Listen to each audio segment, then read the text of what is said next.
Shocking! Bea Alonzo, may makahulugang mensahe sa kanyang latest IG post? Naka-move on na nga ba o may ipinahiwatig sa nakaraan?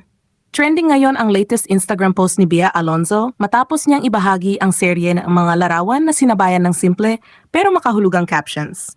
Dahil dito, maraming netizens ang napaisip kung isa lang ba itong ordinaryong life update o may mas malalim na mensahe sa likod ng bawat post. Mula sa caption na "In my element" hanggang sa "moving at my safe place", marami ang nagsabing tila ipinapakita ni Bea na mas payapa, mas masaya at mas fulfilled na siya ngayon. Dahil dito, usap-usapan kung tuluyan na ba niyang nalagpasan ang mga pinagdaanan sa kanyang love life o simpleng ibinabahagi lamang niya ang bagong chapter ng kanyang buhay. Mas lalo pang napansin ng kanyang followers ang mga larawan kasama ang kanyang pamilya, matalik na kaibigan, at ang masasayang sandali sa tapping ng kanyang comeback series.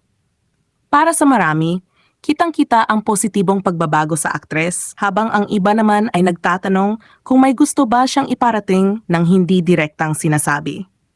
Habang patuloy na dumarami ang reaksyon ng netizens, marami rin ang excited sa kanyang pagbabalik sa telebisyon at umaasang ito na ang simula ng mas matagumpay na yugto sa kanyang career at personal na buhay.